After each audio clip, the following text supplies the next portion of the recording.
सभी को मेरे प्रणाम। आज जैन योग का 32वां स्वाध्याय है और पिछले स्वाध्याय में हमने श्रुत और ज्ञान के डिफरेंस के बारे में जाना था और साथ ही साथ श्रुत से ज्ञान तक पहुंचने की जो जर्नी है उस जर्नी को आदरणीय जितू भाई ने बहुत ही अच्छे तरीके से इलाबरेट किया था और हमें स्वाध्याय कराया था। आज हम इसके आगे जो आध्यात्म उपनिषद के अंदर बातें की गई है, यशो विजय जी महाराज साहब ने जो बताया है उसको जानेंगे। मैं सभी का स्वागत करता हूं और आमंत्रित करता हूं आदरणीय डॉक्टर जितेंद्र भाई शाह को। प्रणाम जितू भाई। प्रणाम नील भाई। आज के इस स्वाध्याय में उपस्थित सभी जिज्ञासु भाइयों एवं बहनों को मैं प्रणाम करता हूं। महोपाध्याय यशो विजय जी ने अध्यात्म उपनिषद ग्रंथ में साधना के शिखर तक पहुंचने का जो मार्ग हमें दर्शाया है वो अद्भुत है। आत्म साधना के लिए इस प्रकार के बहुत ही अल्प ग्रंथ हैं पूरे भारतीय साहित्य में। महोपाध्याय यशो विजय जी ने बहुत ग्रंथों का स्वाध्याय चिंतन मनन मंथन करके जो नवनीत निकाला है, जो अमृत निकाला है, वो हमारे सामने प्रस्तुत किया है। यह हमारा सौभाग्य है कि हमें इस ग्रंथ रत्न का स्वाध्याय करने का अवसर मिला है। महोपाध्याय यशो विजय जी जिस तरह से आत्मज्ञान की प्राप्ति के लिए हमारे सामने मार्ग प्रदर्शित कर रहे हैं, वह आत्मज्ञानी की अनुभव दृष्टि को ही दर्शाता है। कोई आत्मज्ञानी ही हमें इस प्रकार का ज्ञान प्रदान कर सकता है। महोपाध्याय यशो विजय जी अनेक विशिष्ट ग्रंथों की रचना करने वाले परम ज्ञानी, परम योगी। महोपाध्याय यशो विजय जी को शत शत वंदन करते हुए आज का स्वाध्याय का हम प्रारंभ करेंगे। इस ग्रंथ में अध्यात्म का उपनिषद रहस्य, उपनिषद के कई अर्थ होते हैं जिसका विवेचन विचार हमने इस ग्रंथ के स्वाध्याय के प्रारंभ के स्वाध्यायों में प्रस्तुत किया था।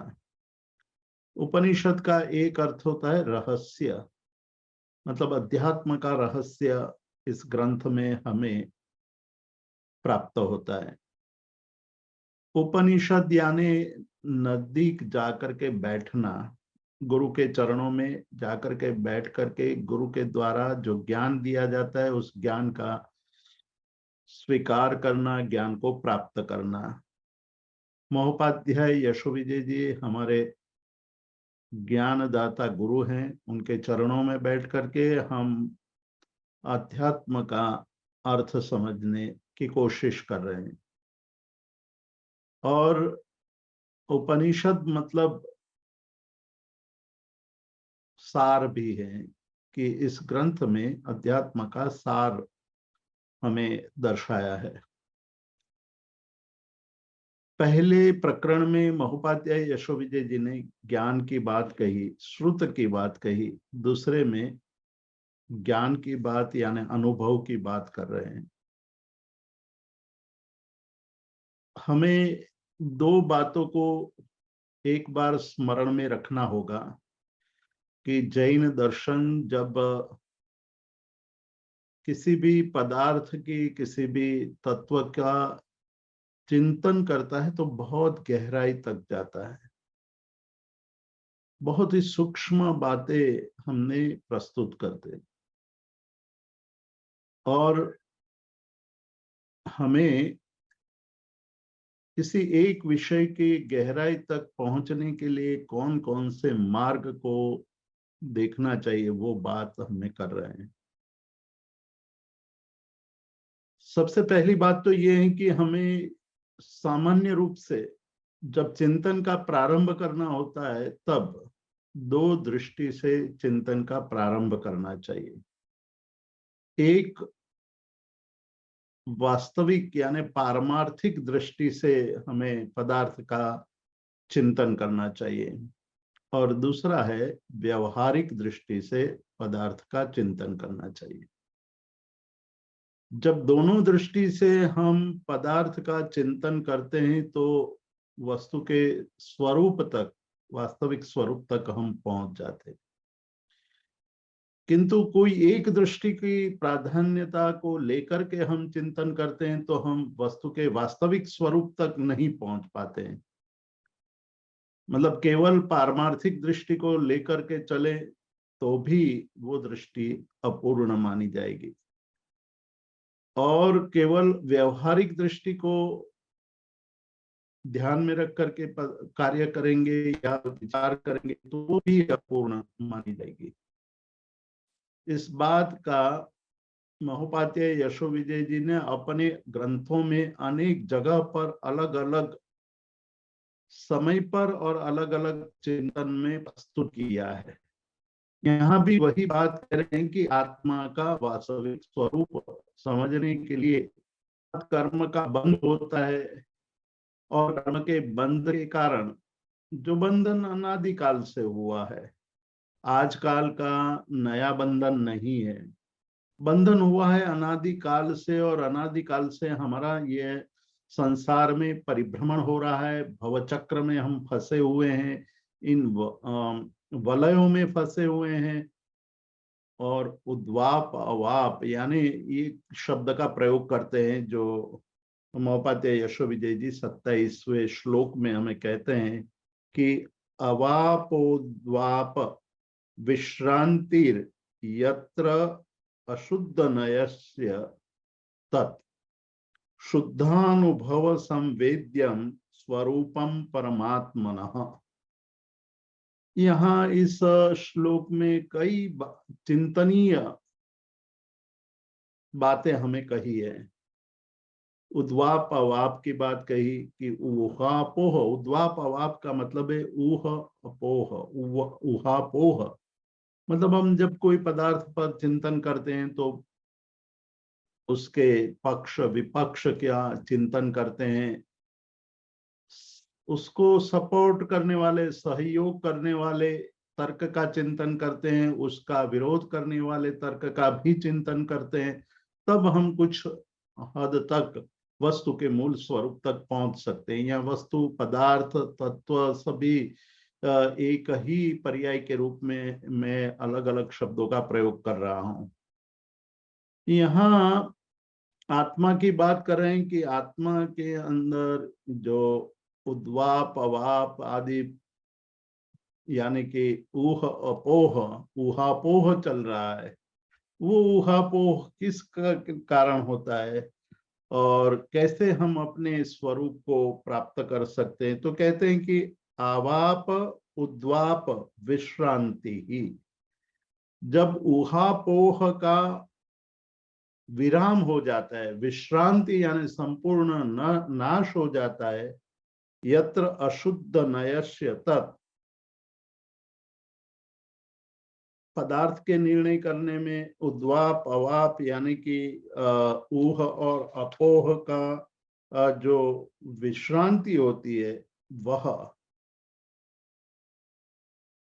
शुद्धानुभव संवेद्यम, वही शुद्ध अनुभव का संवेदन है, अनुभूति है, अनुभव की अनुभूति, शुद्ध अनुभव, इसमें कोई मिलावट ना हो, केवल अपने आत्मस्वरूप का ही अनुभव हो, चिंतन नहीं, चिंतन से भी आगे निकल करके अनुभूति। तो यहाँ कहते हैं कि शुद्धानुभव संवेद्यम तत् स्वरूपम परमात्मनः, परमात्मा का वही स्वरूप है। हम यहाँ पुनः जो हमने योग शतक ग्रंथ में चिंतन किया था, समाधि शतक ग्रंथ में बहुत विस्तार से चिंतन किया था। समाधि शतक ग्रंथ जो पूज्यपाद देवानंदी जी महाराज ने रचा है और उस पर उसका गुजराती में काव्यानुवाद महोपाध्याय यशो विजय जी ने किया है। तो यशो विजय जी ने उसमें आत्मा की 3 अवस्थाओं का विस्तार से वर्णन किया है। बहिरात्मा अवस्था, अंतरात्मा अवस्था और परमात्मा अवस्था। जो परमात्मा अवस्था है वही श्रेष्ठ अवस्था है, वही उत्तम अवस्था है, वहां तक हमने पहुंचना है। बहिरात्मा का त्याग करना है, छोड़ी बहिरात्म स्वरूप अंतरात्मा नु परमात्मा का चिंतन करने का जो एक भाव होता है, और जब वो चिंतन शुरू होता है तब वो धीरे धीरे अपने स्वरूप को प्राप्त करता है। यही जो प्राप्त करने का मतलब है, वही परमात्मा तत्व है, वही परमात्मा दशा है। तो परमात्मा दशा अनुभूति स्वरूप है, शुद्ध अनुभूति स्वरूप है, शुद्ध स्वरूप, शुद्धानुभव संवेद्यम। परमात्मा दशा अर्थात क्या कि जहां उद्वाप अवाप ऊहापोह समाप्त हो गया है, शुद्ध आत्मानुभूति ही केवल अब रही है, वही परमात्मा दशा है। ऐसी परमात्मा दशा को प्राप्त करना है, वहां तक पहुंचना है। उसके लिए हमें यहाँ ये ज्ञान शुद्धि प्रकरण में महोपाध्याय यशो विजय जी बहुत गंभीरता पूर्वक विशेष रूप से हमें दर्शाते हैं कि हमारा चिंतन निश्चय और व्यवहार दोनों को लेकर के होना चाहिए। निश्चय नहीं की दृष्टि से, पारमार्थिक दृष्टि से निश्चय नहीं एक टेक्निकल टर्म्स है, जैन धर्म के पारिभाषिक शब्द हैं, लेकिन उसका मतलब है कि पारमार्थिक दृष्टि से, पारमार्थिक दृष्टि यानी शुद्ध निश्चय नहीं की अपेक्षा से आत्मा का स्वरूप क्या है, और व्यवहारिक दृष्टि से यानी व्यवहार नहीं की अपेक्षा से आत्मा का स्वरूप क्या है। व्यवहारिक स्वरूप तो प्रारंभ में आत्म तत्व तक पहुंचने के लिए एक मार्ग होता है, उसका आलंबन लेना पड़ता है, पर अंत में जाकर के हमें पारमार्थिक दृष्टि तक, पारमार्थिक नय तक पहुंचना पड़ता है। तो जब हम अध्ययन का प्रारंभ करते हैं, आत्म तत्व का चिंतन शुरू करते हैं, तो हमें सबसे पहले गुणस्थान, कर्म, मार्गणा स्थान आदि अनेक अलग अलग बातें सिखाई जाती हैं।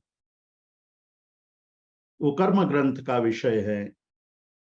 14 गुणस्थानक है, मिथ्यात्व गुणस्थानक से लेकर के अयोग केवली तक पहुंचने का जो एक मार्ग है, वो अलग अलग गुणस्थानकों के द्वारा जीवात्मा का आध्यात्मिक विकास क्रम दर्शाया गया है कि एक आत्मा जब आध्यात्मिक विकास की दिशा में आगे बढ़ता है तो कैसे आगे बढ़ता है।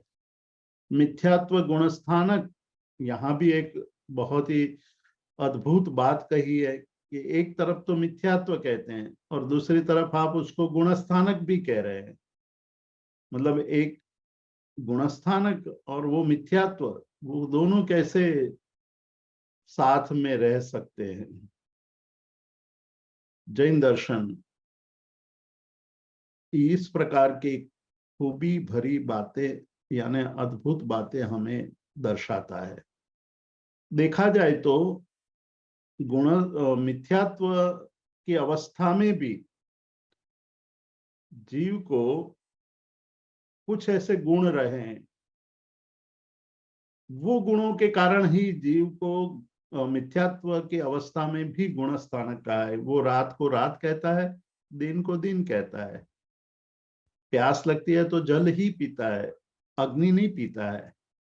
तो कुछ ज्ञान के गुण वहां भी हमें दिखाई देता है, इसलिए मिथ्यात्व को भी गुणस्थानक के कोटि में रखा है। और दूसरी एक बात हमें याद रखनी चाहिए कि जब कोई बीज होता है तो वो बीज में भी वृक्ष छिपा हुआ है। शर्त केवल इतनी ही रहती है कि उस बीज को योग्य जमीन मिलनी चाहिए, अनुकूल वातावरण मिलना चाहिए, जल आदि का संयोग मिलना चाहिए, तब वो बीज वृक्ष बन के हमारे सामने प्रस्तुत होता है। किंतु जो किसान वगैरह हैं वो बीज में पहले से ही वृक्ष को देख लेते हैं, इसलिए ऐसे बीज को अपने भंडार में अलग से रखते हैं, और जब कोई उसका उपयोग करने जाते हैं तो वो कहते हैं कि उसको मत छुओ, वो वृक्ष है, वो उसी से वृक्ष होने वाले हैं। तो ये जो बीज में वृक्ष का जो चिंतन है वो ये बताता है कि आज आप नहीं देख पा रहे हैं कि उसमें वृक्ष छिपा हुआ है, लेकिन वृक्ष है, और वो योग्य उचित वातावरण आदि मिलने पर वृक्ष में परिणत होता है। उसी प्रकार मिथ्यात्व गुण स्थानक में रहा हुआ आत्मा या रही हुई आत्मा, उनको संयोग मिल जाता है, भवितव्यता का परिपाक होता है, तब उसमें से अयोग गुण स्थानक, अयोग केवली तक पहुंचने का मार्ग, निरंतर आगे बढ़ने का मार्ग मिल जाता है। इसीलिए आनंदघन जी महाराज परमात्मा की स्तुति करते हुए कहते हैं कि चरमा वर्ते चरम करण थकी भव परिणति परिपाक। चरमावर्त काल में प्रवेश करने पर चरम करण, करण यानी अध्यवसाय है, आत्मा का एक विशिष्ट प्रकार का भाव है, उसके द्वारा चरम करण, अंतिम करण, मतलब आज तक हमने यथा प्रवृत्ति करण अनेक बार किया हुआ है। यथा प्रवृत्ति करण यानी जो यथा योग्य जो प्रवृत्ति करनी चाहिए वो हम करते हैं। आज तक हमने केवल इसी जन्म की बात करें तो भी हमने कई बार यथा प्रवृत्तिकरण किया है, यानी कि जो करने योग्य कार्य किए हैं। लेकिन हमारी सबसे बड़ी कमी, मर्यादा, या हम कहें कि हमारा लिमिटेशन ये है कि अच्छा कार्य करने के बाद भी हम पुनः बुरे काम करने लग जाते हैं। अच्छे कर्म करने के बाद हमें अहंकार पैदा हो जाता है कि बहुत हो गया, इतना तो मैंने कर लिया, अब बहुत उसके ज्यादा आगे करने की आवश्यकता नहीं है, और फिर नीचे प्रयाण कर देता है, मतलब आगे बढ़ा और फिर नीचे गिरता है, आगे बढ़ा और फिर नीचे गिरता है। इसी को वारंवार यथा प्रवृत्तिकरण की स्थिति बताई है। लेकिन यही आत्मा ये परिभ्रमण करते हुए कभी उसकी आंखें खुल जाती है, अंतर चक्षु खुल जाते हैं, अंतरात्मा में ये भाव आ जाता है, वो दृढ़ निश्चय कर लेता है कि अब मैं पुनः गलत काम नहीं करूंगा। बहुत कुछ कर लिया, गलत काम करते करते यहाँ तक पहुंच गया, लेकिन गलत तो गलत ही है, गलत को नहीं करना चाहिए, वो मुझे छोड़ना चाहिए, मुझे उससे मुक्त रहना चाहिए, ये उनका लक्ष्य हो जाता है, एक दृढ़ भाव हो जाता है। और उसके बाद कभी वो अति हिंसक कार्य करता नहीं है, अति बड़े बड़े झूठ नहीं बोलता है, अति हिंसा नहीं करता है, अति परिग्रह नहीं करता है। तो ये सारी बातें जब होने लगती है तो उसी को चरम यथा प्रवृत्तिकरण कहा है। उसको समझाने के लिए दार्शनिकों ने अलग अलग दृष्टांत भी हमें दिए हैं।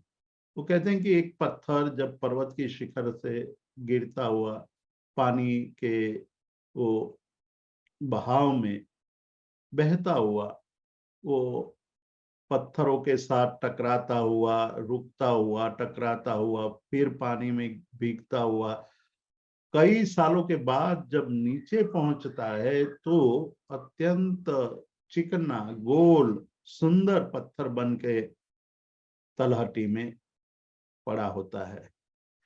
तब हमें मन में ये प्रश्न उठना चाहिए था, जो आज तक नहीं उठा है, वो उठना चाहिए था कि इसको किसने गढ़ा होगा, ये सुंदर लीस मतलब चिकना, एकदम गोल, इस प्रकार की आकृति किसने बनाई होगी?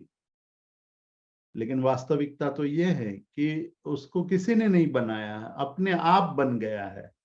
अपने आप बनने का मतलब कि पर्वत के शिखर से गिरता हुआ, टकराता हुआ, अन्य पत्थरों के साथ टकराता हुआ, नीचे आते आते वो एक गोल सुंदर पत्थर बन जाता है। उसी प्रकार हमारी आत्मा अनादि काल से इस संसार में परिभ्रमण करती हुई कई कई दुख के प्रसंग को झेलती हुई, थोड़ा बहुत निर्जरा, बहुत सारा कर्मबंध, ऐसे करते करते करते एक समय ऐसा आ जाता है कि अब मैं बहुत बड़े बड़े कर्मों का बंध नहीं करूंगा।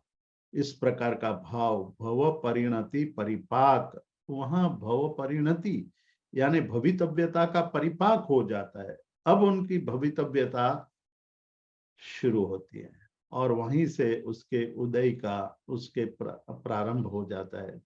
उसके बाद आ जाता है, उसके बाद तो उसकी लंबी प्रक्रिया है। हमारा आज का विषय वो उस विकास के दशा को बताने का नहीं है, लेकिन हमारा आज का विषय तो ये है कि परमात्मा दशा किसको कहते हैं और परमात्मा दशा को प्राप्त करने का जो क्रम है, उस क्रम में हमें क्या करना चाहिए। विशेष रूप से तीन ही बात हमें याद रखनी है। एक बहिरात्म दशा, दूसरी अंतरात्म दशा, तीसरी परमात्मा दशा। तो परमात्मा दशा हमारे अंदर पड़ी हुई है, परमात्मा दशा हमारे अंदर है, लेकिन बहिरात्म दशा ने परमात्मा दशा तक पहुंचने में एक बहुत बड़ी बाधा खड़ी कर दी है। तो वही बात हमें समझनी है और वही बात समझाने के लिए ये अनुभव शुद्धि यानी ज्ञान शुद्धि, कि ज्ञान जो है उसको निश्चय यानी कि पारमार्थिक दृष्टि से आप उसकी तुलना करो और व्यवहारिक दृष्टि से भी उसकी तुलना करो। गुणस्थानों की बात कही तो गुणस्थानक और मार्गणा स्थान, मार्गणा भी है, गुणस्थान की तरह मार्गणा है। वो सारी स्थिति क्यों बनती है? वो आत्मा की दशा है या आत्मा के साथ जुड़े हुए कर्मों का कोई एक प्रभाव है कि जिसके कारण ये दशा बनती है? मैं एक बहुत बड़े साधक को जानता हूं। उस साधक को मैंने प्रश्न पूछा था कि आप साधना किस विषय की करते हैं, कैसे आप इतने गहराई में पहुंच जाते हैं? साधना के इस बहुत पहुंचे हुए साधक है, बहुत ही गहराई में उतरे हुए साधक है। तो वो मुझे बता रहे थे कि जब मैं ध्यान में बैठता हूँ, ध्यान करने बैठता हूँ, तो ध्यान करने की जो शुरुआत करता हूँ तो पहले मैं देखता हूँ कि मैं कौन हूँ। जब मैं कौन हूँ ये प्रश्न पूछता हूँ तो मुझे शुरू शुरू में यह शरीर, मेरे नाम, मेरे रूप, मेरे स्वरूप का ही चिंतन होता था। मतलब कि गुणस्थानक की बात आप देखिए, यहाँ गुणस्थानक और मार्गणा स्थानक की बात हम महोपाध्याय यशोविजय जी हमें कर रहे हैं। तो वो कह रहे हैं कि मैं जब ध्यान में बैठता था शुरू शुरू में, प्रारंभिक अवस्था में, मुझे जब चिंतन का प्रारंभ करके प्रश्न पूछता था तो जवाब मेरे केवल यही मिलता था कि मैं शरीर हूँ, मैं ये फलाना मेरा नाम है, मेरा इतना कारोबार है, मेरी इतनी संपत्ति है, मेरा इतना दबदबा है समाज में, मैं इतना नामना प्राप्त व्यक्ति हूँ। इस प्रकार का चिंतन होता था। लेकिन उसके बाद मैं दूसरा प्रश्न अपने आप को पूछता था कि क्या यह स्वरूप मेरा है? क्या मैं ये जो मान रहा हूँ वो मेरा वास्तविक स्वरूप है? तो अंदर से जवाब आता था कि नहीं, ये मेरा वास्तविक स्वरूप नहीं है। क्योंकि मैं जब छोटा था तब मुझे ये किसी की अनुभूति नहीं होती थी, मुझे ये कुछ भी पता नहीं था और ये मैं साथ में ले भी नहीं जाऊंगा। यही सब छूटना है, ये नाम भी यहाँ छूटना है, ये शरीर भी यहाँ छूटना है। तो मैं कौन हूँ उसका जो मुझे जवाब मिल रहा है वो मैं नहीं हूं, तो मैं क्या हूं? ये बहुत बड़ा गंभीर प्रश्न है, और इस प्रश्न पर ही हमारे प्राचीन आचार्यों ने, हमारे मनीषियों ने, हमारे साधकों ने इसी पर चिंतन किया। थोड़ा और आगे बढ़ते हैं तो कहते हैं कि और दो प्रश्न उसमें जोड़ दो कि मैं कहां से आया हूं और मैं कहां जाऊंगा। दूसरों को नहीं पूछना है, दूसरों के यहाँ किसी की अपेक्षा नहीं रखनी है, केवल अपने आप को पूछना है कि मैं कहां से आया हूं। ये प्रश्न बहुत बड़ा गंभीर प्रश्न है। मैं कहां से आया हूं?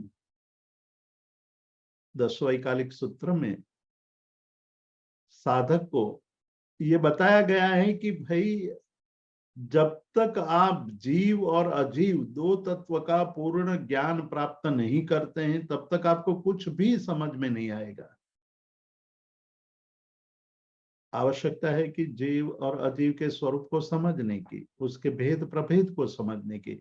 जब हम भेद प्रभेद जीव अजीव के स्वरूप को समझने लगेंगे तो हमें गति का बोध होने लगेगा कि इस संसार में कितनी गतियां हैं।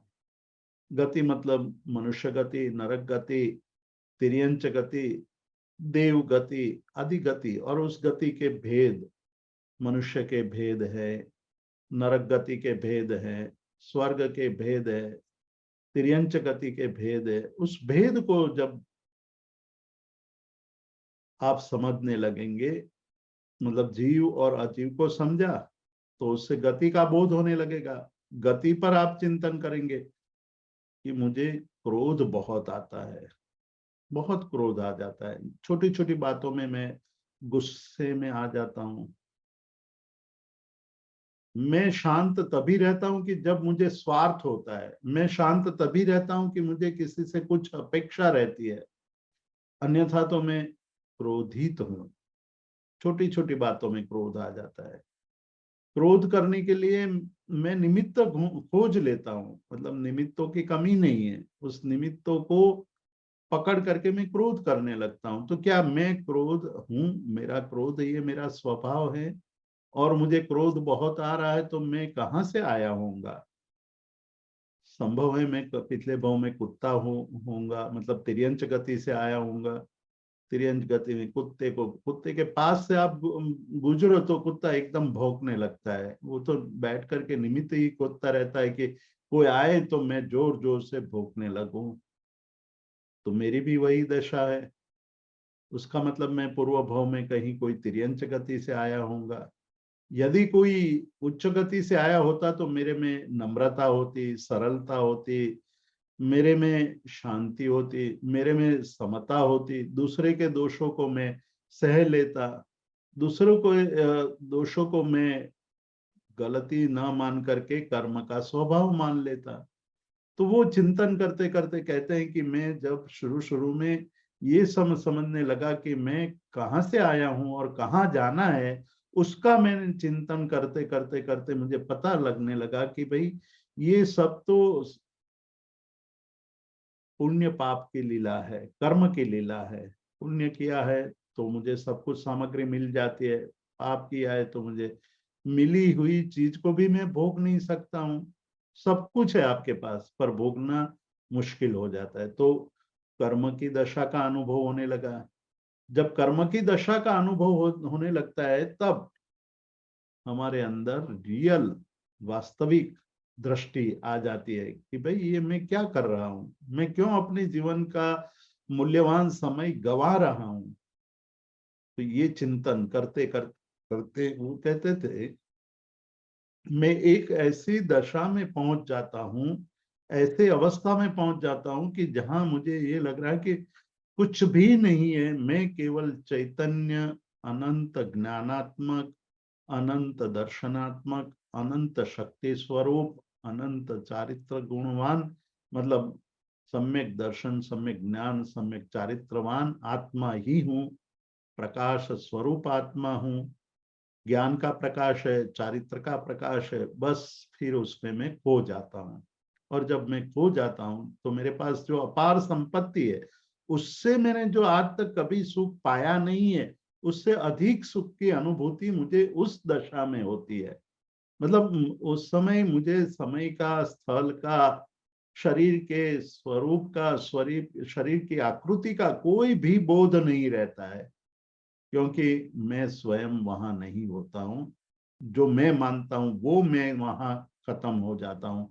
जो मैं रहता हूँ वही मतलब आत्म तत्व और उसी का स्वरूप मुझे चिंतन में आने लगता है, तो मैं अत्यंत आनंद, सुख और शांति का अनुभव करता हूँ। और वो अत्यंत धनवान होते हुए भी कहते हैं कि धन से मुझे जो आनंद का अनुभव नहीं हुआ, भोगने से जो आनंद का अनुभव नहीं हुआ, इधर उधर घूमने से आनंद का अनुभव नहीं हुआ, उससे अधिक आनंद का अनुभव इसमें होता है। इसलिए मैं हर रोज ध्यान करता हूँ, हर रोज मैं ये। तो यहाँ महोपाध्याय यशोविजय जी जो बात कह रहे हैं वो ये साधक के जीवन में हम देख रहे हैं, उसके अनुभूति के आधार पर हम उसकी तुलना कर सकते हैं। यहाँ कि जब एक साधक अंदर अंदर चला जाता है तो वो बाहर की अवस्था को कभी भी महत्व नहीं देता है। बाहर की अवस्था मतलब मैं धनवान हूँ या मैं श्रेष्ठी हूँ, मैं दाता हूँ, मैं भोगता हूँ, मैं करता हूँ, इस प्रकार की कोई कोई चिंता, कोई अहंकार, कोई लोभ मोह परिग्रह उसको उस दशा में नहीं रहता है।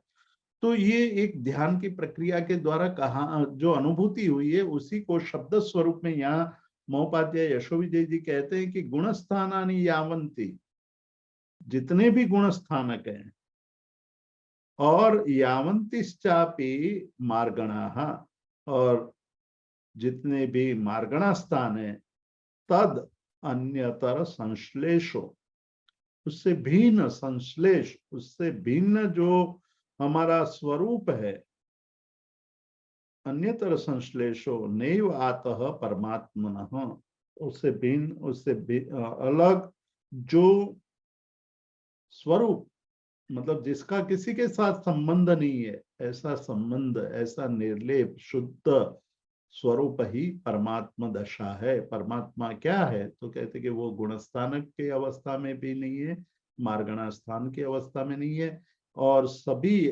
संश्लेष से भिन्न जो है वही परमात्मा दशा है।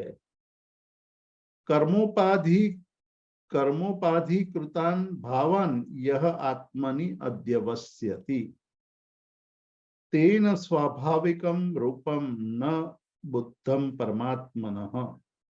ये एक 29वां श्लोक है, 29th श्लोक है। उसमें कहते हैं कि कर्मोपाधिकृतान् भावान्, बहुत ही सुंदर बात कही है कि मेरे मन में जो भाव उत्पन्न हो रहे हैं, वो जब भाव उत्पन्न होते हैं तब हमारी दशा बदल जाती है, तब हम भूल जाते हैं। तब हम जो भाव उत्पन्न हुए हैं उसके कर्ता हम बन जाते हैं, उसमें लीन हो जाते हैं, मैं उसका करता हूं ऐसा मानने लगते हैं।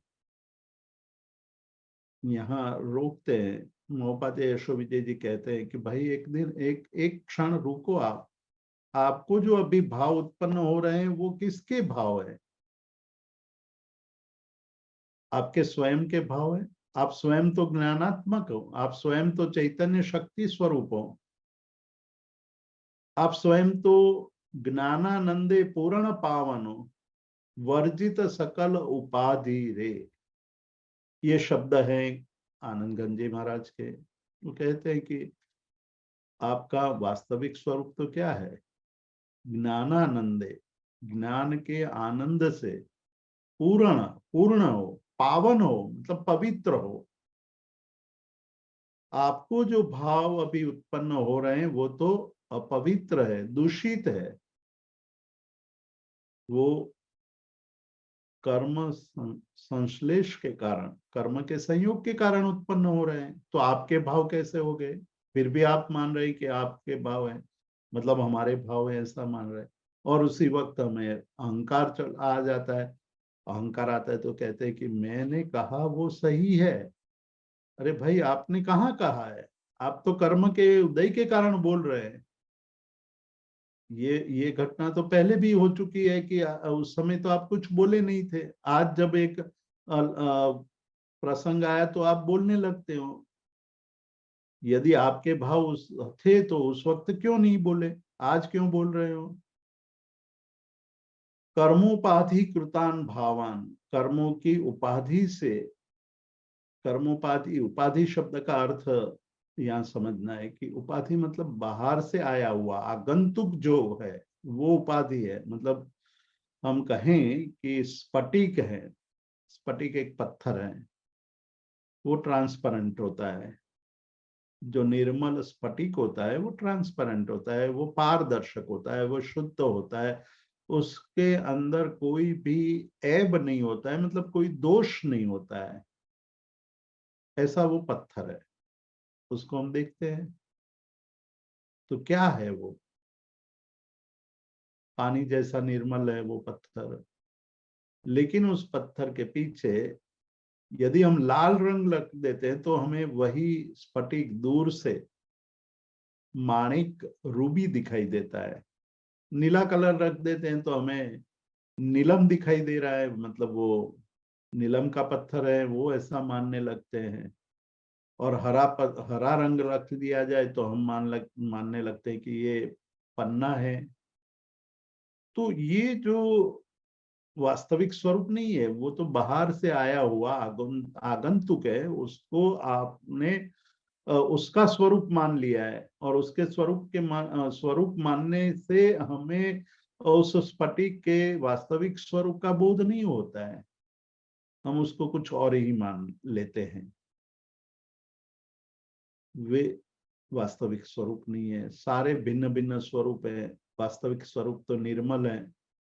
तो यहाँ कहते कि ज्ञानानंदे पूर्ण पावन वर्जित सकल उपाधि, मतलब हमारा आत्म तत्व है वो वर्जित, जब हम उसको छोड़ देते हैं, सकल उपाधि। उपाधि क्या है? कौन सा रंग हमें लगा हुआ है? यह चिंतन बहुत ही आवश्यक है। ध्यान के अंदर जाने के लिए हमें रंग लगा है कर्म का, मोहनीय कर्म का, ज्ञानावरणीय कर्म का, शातावेदनीय कर्म का, अशातावेदनीय कर्म का, अंतराय कर्म का, वो रंग लगा हुआ है। और वो कर्म बैठे बैठे अपने नाटक कर रहे हैं, और नाटक में हम पात्र बन करके तद अनुरूप कार्य करने लगते हैं और मानने लगते हैं कि मैं राजा बन गया, मैं चक्रवर्ती बन गया। कुछ भी नहीं है, ये केवल कर्मों की लीला है। वो उपाधि हट जाएगी तो आप अपने वास्तविक स्वरूप तक पहुंच जाएंगे। ये उपाधि की दशा उपाधि का ही दोष है, वो दोष को हम नहीं देख पा रहे हैं। तो यहाँ महोपाध्याय यशोविजय जी कहे कि पारमार्थिक दृष्टि से देखा जाए तो ये आपके भाव ही नहीं है, कर्म के द्वारा उत्पन्न हुआ है सब कुछ। उस उपाधि को आपने अपने अपने आप में आरोपित करके उसी के निर्माता आप बन गए, और निर्माता बन गए, वहीं से दोष के शुरुआत हो गई। वहीं से हमारा प्रारंभ हो गया कि हम ये हैं, हम वो हैं, हम ऐसे हैं, हम वैसे हैं। इस प्रकार का आरोपण से गलत व्यवहार का प्रारंभ हो जाता है। ये इससे मुक्त होने की बात यहाँ कर रहे हैं कि भाई आप क्या हो उसका तो चिंतन करो। आप कहाँ से आए हैं, कहाँ जाओगे, उसका चिंतन करो। आप दूसरे को पूछ करके मत निर्णय करो, आप अपने आप को पूछो कि मैं एक असत्य वचन बोलता हूं तो एक असत्य वचन बोलने से मेरी दशा भविष्य में क्या होने वाली है। असत्य वचन बोलने का प्रारंभ भी तो कर्म के उदय के कारण हुआ, और वही कर्म दूसरे कर्म को आमंत्रित कर दिए, और दूसरे कर्म के आगमन से पुनः हम बंद हो गए, बद्ध, और वही हमारे संसार वृद्धि का कारण बन जाता है। तो यह चिंतन करना है कि मैं जो क्रिया कर रहा हूं, मैं जो सोच रहा हूं, मैं जो दिन भर ये नाटक खेल रहा हूं, उससे मुझे कर्म बंध कितने होते होंगे। और फिर उसमें मैं कर्ता बन करके नाच रहा हूं। ये पपेट के शो की तरह है। वो पपेट का शो करने वाला मतलब वो सूत्रधार होता है, अपनी अंगुलियों पर जो डोरी में धागे में बंधी हुई पुतलियों को नचाता है। वैसे ही कर्म राजा हमें कर्म के द्वारा नाच नचाते हैं, और हम मान रहे हैं कि हम ही नाच रहे हैं। नचाने वाला कोई और है, और मान रहे हैं हम ही नाच रहे हैं। कर्मोपाधि कृतान भावान, ये सारे कर्मों के उपाधि से, यानी कर्मों का जो हमारे पर आवरण पड़ा हुआ है उसी के कारण हम उसको अपना मान लेते हैं, और उसको आत्मा में उसका अध्यवसाय करते हैं, अध्यवस्यति करते हैं, मतलब आत्मा में उसको स्थापन कर देते हैं। वो स्थापन को हमें समझना है, और इसीलिए यहाँ हमें ये दर्शाते हैं यशो विजय जी कि भाई आप उसका चिंतन करो, खुद इसका चिंतन करो। आंखें बंद करके ये देखो कि क्या कर रहा हूं मैं, मेरे दिन भर के मेरे भाव क्या होते हैं, वो शुद्ध है, अशुद्ध है, निर्मल है, क्या है, और वो मेरे नहीं है फिर भी मैं अपना मान रहा हूं। और जब एक बार ये दशा आ जाती है कि ये कर्मों के उपाधि के कारण मैं कर रहा हूं, तो उस दशा में अहंकार नहीं होगा, उस दशा में दंभ करने का, उस दशा में कपट करने का मन नहीं होगा, क्रोध करने का मन नहीं होगा, क्रोधित होने का मन नहीं होगा कि भाई आज तक मैं ये सब अवस्था में घूमता हुआ संसार में परिभ्रमण करता हुआ यहाँ तक पहुंचा हूं, ये एक अवसर मिला है। यही एक भाव है जहां हमारी जागृति, हमारा जीवन जागृत होने की संभावना बनी हुई है। अन्य भावों में ये संभावना नहीं थी, ये केवल इस भाव में ये संभावना बनी है। तो क्या मैं इस संभावना को भी गंवा दूं?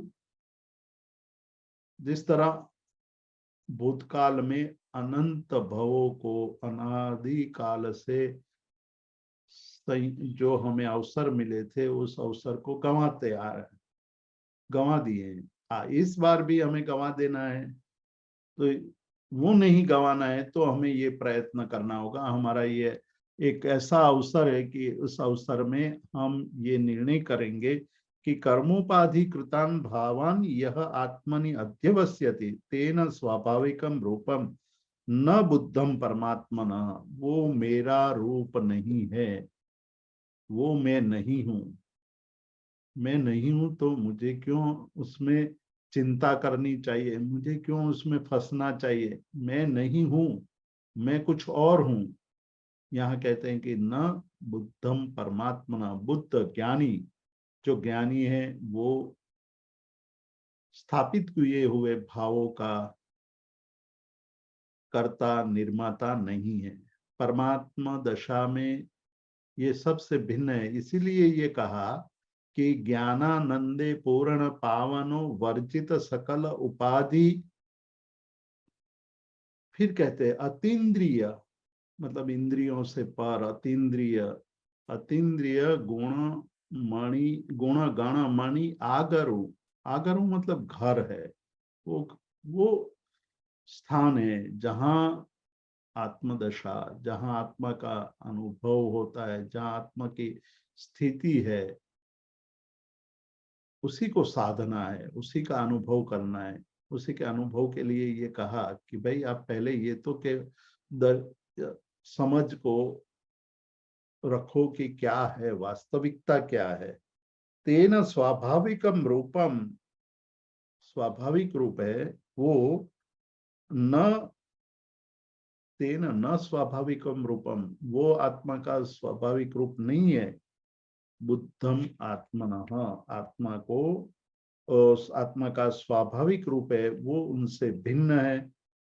और जिसने उसको न बुद्धम स्वाभाविकम न बुद्धम परमात्मा, जिन्होंने ऐसा जाना नहीं है, परमात्मा का स्वाभाविक स्वरूप जाना नहीं, वो उसी में रहता है। आगे चल करके एक दृष्टांत देने वाले हैं। वो कहते हैं, मतलब उपाध्याय यशोविजय जी कहते हैं कि सामान्य रूप से व्यवहार में ये देखा गया है और होता भी है वैसा, कि सारा युद्ध तो सैनिक लोग लड़ते हैं। तो सैनिक लोग लड़ते हुए, पराक्रम करते हुए विजय प्राप्त करते हैं। तो कभी ये नहीं कहा जाता है कि सैनिकों ने विजय पाया। जैसे अभी यूक्रेन का युद्ध हो रहा है, यूक्रेन रशिया का, तो यूक्रेन के जो सैनिक है वो युद्ध करते करते करते आगे बढ़ते, मतलब रशिया को कभी हराते हैं, कभी जीतते हैं।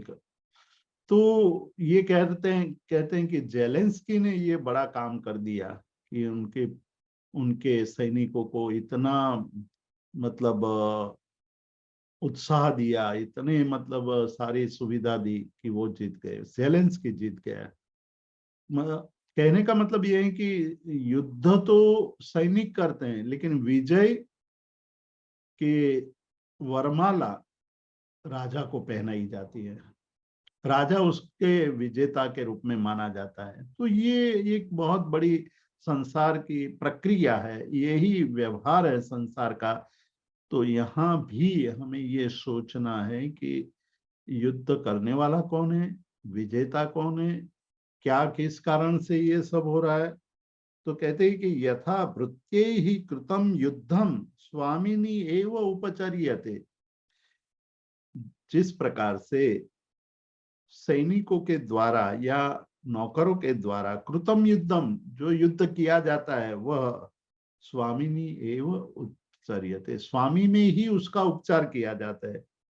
उसी तरह शुद्धात्मनि, जो आत्मा तो शुद्ध है निश्चय की दृष्टि से, जब आप ध्यान की परम अवस्था में चले जाते हैं, मैं कौन हूं उसकी खोज करते करते करते बाकी के सब उपाधिकृत जो भाव हैं, मतलब शरीर नहीं हूं मैं, इंद्रियां नहीं हूं, मन नहीं हूं मैं, कर्म नहीं हूं मैं, उनसे पर ऐसा शुद्ध निरंजन निराकार शुद्ध ज्ञान स्वरूप आत्म तत्व हूं, ऐसा जब बोलने का नहीं, उसका अनुभव करने का है। उस अनुभव की दशा में जब हम पहुंच जाते हैं, तब हमें पता चलता है कि ये सारा तो प्रपंच है। बाहर में निकल करके जब आता हूं तो मुझे ये लगता है कि मैं कहाँ फंसा हुआ हूँ। प्रपंच को मैंने अपना कर्तृत्व का आरोपण करके मैंने बनाया है, ऐसा लोग कहने लगते हैं कि मैंने बनाया है, ये मेरा बनाया हुआ है। अरे भाई, आप तो निमित्त मात्र हो, आप बनाने वाले नहीं हो, बनाने वाला कोई और है। आप निमित्त हो, और निमित्त को आप अपना मान करके अहंकार करने लगते हैं तो और कर्म आ जाते हैं। उस समय वहां तो पड़े हुए ही कर्म कर्म और चिपकने लगेंगे, और फिर वो कर्म एक बार फिर आपके उदय में आएंगे, तब फिर अहंकार आदि उत्पन्न होंगे, और अधिक या कम बेसी कर्म का बंध होगा, और फिर संसार का परिभ्रमण चालू रहेगा। यही तो अनादिकाल से होता आ रहा है, और उसी कारण हम दुखी है, उसी कारण हम पीड़ित हैं, उससे मुक्त होने की बात कर रहे हैं। तो कहते हैं कि ऐसा व्यवहार कौन करता है। एक और अच्छा दृष्टांत यहाँ देते हैं कि जब पुराने काल में लोग एक गांव से दूसरे गांव जाते थे तो पैदल चले जाते थे। रास्ते में निर्जन मार्ग भी पड़ता था, वहां चोर लुटारे डाकू आदि का भी भय रहता था। तो लोग ये कहते थे कि वो मार्ग लूटता है, वो मार्ग मार्ग लूटता नहीं है, फिर भी लोग कहते हैं कि मार्ग लूटता है। जैसे हम कहते हैं कि ये रास्ता दिल्ली जाता है, अब रास्ता कभी दिल्ली नहीं जाता है, लेकिन रास्ते पर चलने वाला दिल्ली पहुंचता है। इस रास्ते पर चलने वाला दिल्ली जाएगा, दिल्ली पहुंचेगा। लेकिन हमारा व्यवहार क्या होता है कि भाई ये रास्ता दिल्ली जाता है, ये रास्ता बॉम्बे जाता है, ये रास्ता कलकत्ता जाता है। रास्ता में तो कोई हलन चलन होता नहीं है, फिर भी व्यवहार से हम कहते हैं कि यह रास्ते पर जो चलता है वो दिल्ली पहुंच जाएगा, कलकत्ता पहुंचेगा या बम्बई पहुंचेगा। तो चलने वाला का उपचार वो मार्ग में कर दिया, इसलिए हम कहते हैं कि मार्ग जाता है। मार्ग तो चलता है नहीं, मार्ग तो हजारों सालों से वहीं का वहीं खड़ा है, फिर भी हम व्यवहार से उपचार से यही कहते हैं। उसी तरह जिस तरह से हम कहते हैं कि राजा जीता, ये कौन बोलता है, ये कौन कहता है? तो कहते हैं कि जो अज्ञानी है वो कहता है। जिसमें ज्ञान है वो ऐसा व्यवहार, ऐसी बात कभी नहीं कहता है। वो तो ये कहेगा कि इस रास्ते पर जाने से दिल्ली पहुंचा जा सकता है, या ये दिल्ली तक ले जाने वाला रास्ता है, या कलकत्ता तक ले जाने वाला रास्ता है। आपको चलना पड़ेगा, आप चलोगे तो वहां तक पहुंच जाओगे, रास्ता कभी नहीं पहुंचेगा। ये शुद्ध व्यवहार, शुद्ध भाषा का प्रयोग है। उसी तरह जब हमें ये पता चल जाए कि आत्मा तो इन सब से पार है, आत्मा आत्मदशा में मैंने आज तक उपचार करके, आज तक उपाधि को अपना मान करके गलती की है, मैंने गलत रास्ता चुना है। तो कहते हैं कि यथा भृत्यै ही कृतम युद्धम, सैनिक लोग या नौकर लोग युद्ध करते हैं, लेकिन लोग उपचार तो राजा में ही कर देते हैं कि राजा जीता। उसी तरह आत्मा कुछ भी नहीं करता है, फिर भी हम कहते हैं कि देखो ये क्रोध करता है, मान करता है, माया करता है, मैं दान देता हूँ, मैं दानवीर हूँ, मैं पराक्रमी हूँ, मैं तपस्वी हूँ, मैं ये हूँ वो है। तो ये सारी बात कौन करता है? अज्ञानी करता है, अविवेकी। अव्यवी यहाँ शब्द प्रयोग किया है, अविवेकी। अविवेकी शब्द का प्रयोग किया यहाँ महोपाध्याय यशो विजय जी ने।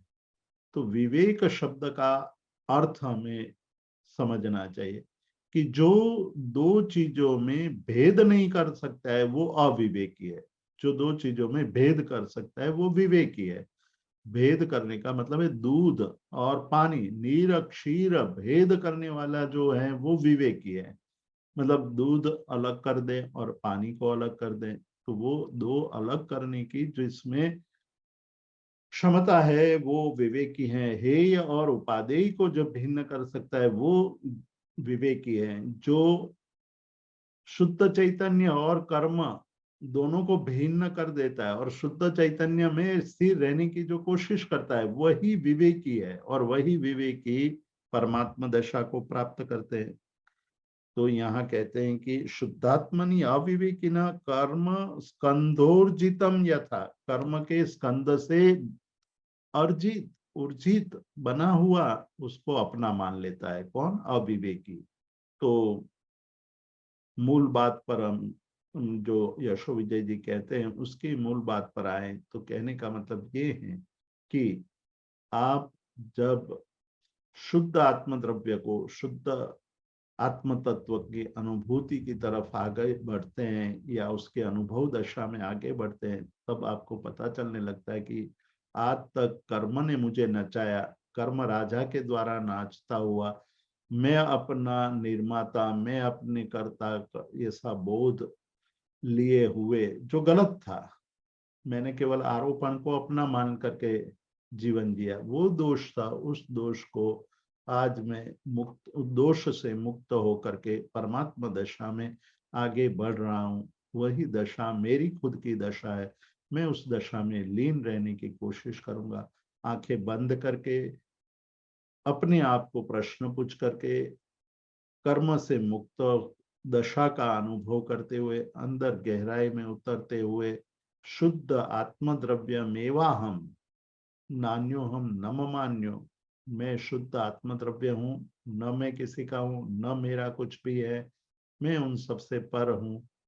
ऐसी दशा का अनुभव जब हो तब आनंद, सुख, शांति अंदर ही पड़ी हुई है, उसकी अनुभूति होने में देर नहीं लगेगी। इतना कह करके आज के स्वाध्याय को हम विराम देते हैं। अगले स्वाध्याय में और चर्चा करेंगे। Thank you so much Jeetu भाई, आज बहुत ही सुंदर आपने स्वाध्याय करवाया जिसमें उपाधि के बारे में बात करते हुए कर्म सिद्धांत के ऊपर आपने बहुत अच्छा आज विवरण और विवेचन दिया। मैं अब ये सेशन ओपन रखना चाहूंगा, अगर किसी को कोई प्रश्न है तो हैंड रेज कर सकते हैं। महेंद्र भाई आप प्रश्न पूछ सकते हैं। प्रणाम जितेंद्र भाई। हाँ जी। आपने स्वाध्याय के प्रारंभ में ओहापो का निर्देश किया, तो वो जरा विस्तार से समझाएंगे। ओहापो, जिसका ओहापो मिट गया है, ऐसा कुछ निर्देश किया था। ऊहापोह क्यों होता है? मूल हम्म, बात यह थी कि ऊहापोह कर्म के कारण होता है। जब कर्म शांत हो जाता है या कर्म रहित अवस्था आती है तो शुद्ध आत्म दशा में लीनता आ जाती है। वहाँ ना ऊह है ना अपोह है, मतलब वहाँ कोई तर्क वितर्क चिंतन मनन कुछ भी नहीं है, केवल आत्मानुभूति स्वानुभूति आत्मदशा का अनुभव, वही दशा अपेक्षित है यहाँ उपाध्याय यशो विजय जी को, कि भाई उस दशा तक पहुंचने की कोशिश करो। उसमें दो शब्द है, ऊह और पोह। वो ऊहपो आपने कहा है ना? ऊह और अपोह, तर्क और वितर्क, ओके। मतलब प्रश्न प्रति प्रश्न, मैं हूँ हम्म, या नहीं हूँ, मैं ये ऐसा हूँ या नहीं हूँ, मैं करता हूँ या नहीं हूँ। और अभी आपने बताया कि जो कुछ होता है वो मैं तो नहीं करता हूँ, आत्मा तो नहीं करता है। तो एक अपेक्षा से आत्मा की प्रेरणा होती है ना, तो ही होता है ना। एक मिनट महेंद्र भाई, इसी स्वाध्याय को आप 2 3 4 बार सुनिएगा। ये बहुत ही गंभीर स्वाध्याय है आज का। आज का स्वाध्याय बहुत गंभीर स्वाध्याय है। जी। और सबके मन में ये प्रश्न उठेगा कि आज तक तो मैं ये ही मानता था, मैं ही करता हूँ, मैं ही करने वाला हूँ। आज ये स्वाध्याय में यशो विजय जी ने कहा कि भाई ये कर्म के द्वारा हो रहा है, कर्म की उपाधि है। उसको आज तक हमने गलत काम करते हुए, गलती करते हुए हमने अपना मान लिया और हम करता है ऐसा मान करके चलते रहे, इसलिए ये सारा संसार का परिभ्रमण चालू है। जिस दिन आपको ये समझ में आ जाएगा कि भाई ये मैं पर घर में जा करके, मतलब हमारे जो नेबर हैं उसके घर में जाकर क्रोध करने लगता हूँ, वो क्या उचित है? जी। नहीं उचित है, क्योंकि वो तो तुरंत कह देगा कि भाई महेंद्र भाई आपका घर नहीं है ये, जी। आप अपने घर जाओ, जहाँ जो भी चिल्लाना हो वो चिल्लाना है, यहाँ क्यों चिल्ला रहे हैं? तो जब हम आत्मदशा की अनुभूति करेंगे तब हमें पता चलेगा कि मैं क्रोध करता हूँ वो मेरा नहीं है, वो तो क्रोध का है। मैं कर्म के घर में जा करके अपने आप को कर्ता जी, निर्माता मान करके जी रहा हूँ, इससे वही गलती हमने की है आज आज तक। समझ गया। मुझे मारगणा का पूछना था, मारगणा क्या होता है? साहब से मुझे सर से बात करनी थी। सर प्रणाम। हाँ, मार्गणा एक सिद्धांत है। अलग अलग मार्गों से, अलग अलग प्रकार से जीवों का स्वरूप का चिंतन करना, वो मार्गणा है। 14 मार्गणा है। अलग अलग स्वरूप, अलग अलग प्रकार से, मार्ग से, अलग अलग दृष्टि से जीव के स्वरूप का चिंतन करना। Okay, thank you thank you sir. Okay. Hello, હા પ્રણામ જીતુભાઈ। हाँ जी। આનો સાર હું એવું સમજુ છું કે સ્વમાં વશ પરથી ખસ આટલું બસ, એ બરાબર છે? એ બરાબર છે, પણ પર કેટલા સૂક્ષ્મ સુધી પરમાં જઈએ છે આપણે? એનું ચિંતન કરવાનું છે। હા, એનું ચિંતન કે પર, આપણે પર ને એટલે આપણે જે બાજુવાળો પડોશી છે એ પર છે કે એનાથી પણ બીજું કઈ પર છે? Okay okay okay. એ તો છે કર્મ સુધી, એટલે દેહ પણ પર અને કર્મ પણ પર, એટલે મનથી પણ આગળ, મનથી પણ સૂક્ષ્મ આગળ વધતું ગયું ભાઈ કે તમે જે કર્મો બાંધ્યા છે એ બી પર જ છે। બરાબર, એટલે બરાબર। પ્રણામ પ્રણામ જીતુભાઈ, પ્રણામ પ્રણામ। जी, शायद जीतू भाई हमारे सभी प्रश्न समाप्त हो चुके हैं यहाँ। हम विराम की ओर आगे बढ़ सकते हैं। जी जी। जगत के सभी जीवों का कल्याण हो, जगत के सभी जीवों का मंगल हो, जगत के सभी जीव हमारे मित्र है, कोई भी हमारा वैरी नहीं, इस कामना के साथ प्रार्थना। अणु परमाणु शिव बनी जाओ, अखा विष्णु मंगल भाव, सर्वे जीवो मोक्षे जाओ। कामिनी सव्व जीवे सव्वे जीवा खमंतु में, वित्ति में सव्व भूए सु वैरम मज्जन केणै, सर्वथा सब सुखीता हो, पाप ना कोई आचरो, राग द्वेषति मुक्त बनीने समता सब समाचरो। सभी को मेरे प्रणाम। जय जिनेन्द्र।